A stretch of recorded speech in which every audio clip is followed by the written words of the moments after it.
강신주의 감정 수업 40번째 겁. 실패를 예감하는 위축된 자의식. 흥미로운 일이다. 강한 자는 생각을 많이 하지 않고 약한 자는 생각을 많이 한다는 사실이. 철학자 니체의 지적이 옳기는 한가 보다. 물론 그렇다고 해서 강자가 생각이 없다는 것은 아니다. 단지 강자는 생각한 것을 실천으로 옮기기 때문에 생각이 별로 없는 것처럼 보일 뿐이다. 반면 약자는 너무나 생각이 많은 것처럼 보인다. 이것은 약자에게는 실천으로 옮기지 않는 생각이 너무나 많기 때문에 그렇게 보이는 현상이다. 그래도 실천으로 옮기지 않는 생각을 많이 가지는 것이 실천으로 옮기지 못하는 자신의 나약함을 정당화하는 데 생각을 이용하는 것보다는 바람직할지도 모르겠다. 후자는 나약을 넘어 자신의 삶을 날조하는 것이니까 말이다. 자신의 진실을 은폐하기 위해 짙고 두터운 가면을 쓴다거나 할까. 새로운 사랑을 감당하기 어려워하는 어느 여인 내의 구질구질한 자기 합리화 이야기가 서럽게 다가오는 것도 이런 이유에서일 것이다. 생활 방식을 바꾸고 다시 시작하는 것, 새로 태어나는 것이 내게는 그다지 힘든 일이 아니었어. 하지만 지금 원하는 건 그런 게 아니야. 이제는 내가 한 번도 해보지 못한 것을 시작하고 싶어. 알겠어, 비알? 16살 이후 처음으로 사랑이라는 것과 무관하게 살고 싶고 사랑이라는 것과 무관하게 죽고 싶어. 이해해 주겠지? 이제 30년 동안 지겹도록 나를 괴롭혔던 그놈의 사랑 때문에 죽고 사는 것이 아니라 슬프면 그냥 슬프고 기쁘면 그냥 기쁘고 그렇게 살려고 해. 요즘은 그래. 근사한 일이지. 너무 근사해. 하지만 근데 말이야. 산모들은 해산 후 처음으로 깊은 잠을 자다가도 아기 울음소리에는 반사적으로 벌떡 깨곤 하거든. 우습지. 아직도 사랑에 대해 반사적으로 행동하게 되나 봐. 사랑을 거부했다는 것을 잊어버리고 사랑을 마다하지 않거든, 비알. 방금 읽은 대사는 1980년대에 영화로도 인기를 끈 여명의 한 장면이다. 이 작품은 작가 콜레트의 서글픈 체험이 그대로 묻어있는 일종의 자변소설이다. 그래서일까, 정말 경험해본 사람만이 묘사할 수 있는 섬세한 감정 묘사가 압권이다. 방금 읽은 구절만으로도 우리는 브록의 나이 40을 넘은 어느 여인이 어떻게 사랑해서 해탈하고자 발버둥치고 있는지를 생생하게 경험하게 된다. 몇 번 이혼한 경험이 있는 그녀로서는 사랑이란 정말로 매력적이지만 끔찍한 것이기도 하다. 모든 꽃이 그런 것처럼 사랑도 수줍게 꽃망울을 내밀고는 어느 사이엔가 세상의 모든 아름다움을 무화시키듯 절정에 이른다. 그렇지만 비바람에 떨어져 무심한 인파에 짓밟히는 꽃들처럼 사랑도 그렇게 퇴락을 맞이하게 되어 있다. 이제야 그녀는 직접 불에 대봐야 비로소 뜨거움을 알 수 있다는 어머님의 가르침을 이해하게 된 것이다. 그런데 이런 그녀에게 30대 중반의 멋진 남자 비알이 사랑으로 다가오려고 한다. 어쩔 것인가? 다시 한번 질 수밖에 없는 꽃과 같은 사랑을 시작해야 하나? 아니면 이제 사랑의 뜨거움에 충분히 대여받기에 이쯤에서 사랑의 꽃이 개화하는 것을 막아야 하는가? 콜레트, 그리고 작중화자 나는 사랑의 싹을 자르기로 결심한다. 이런 결정에 이르도록 만든 그녀의 감정은 무엇이었을까? 스피노자라면 그것을 겁 혹은 겁먹음의 감정이라고 말했을 것이다. 겁남은 동료가 감히 맞서는 위험을 두려워하여 자기의 욕망을 방해당하는 그런 사람에 대해 언급된다.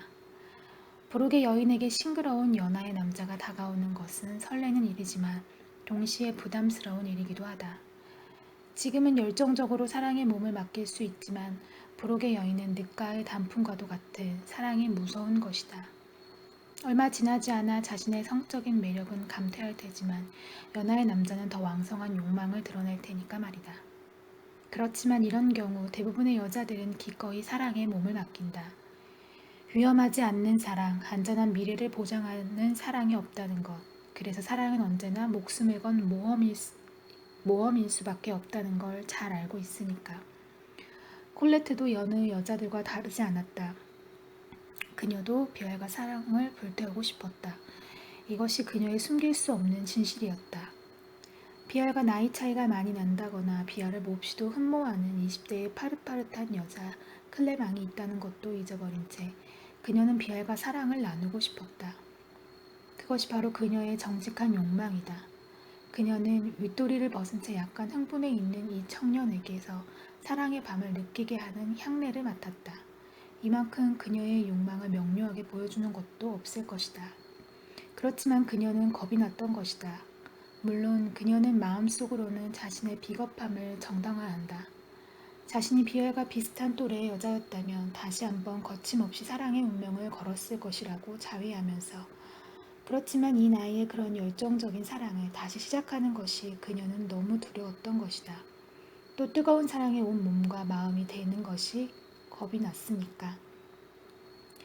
그녀가 비아를 떼어내려고 선택한 전략은 사랑의 초탈한 제스처를 보이는 것이었다. 사랑이라는 것과 무관하게 살고 싶고 사랑이라는 것과 무관하게 죽고 싶어. 갑자기 전 남편이 했던 말을 그녀는 지금 반복하고 있다. 전 남편은 소설가 아내에게 이렇게 말하지 않았던가.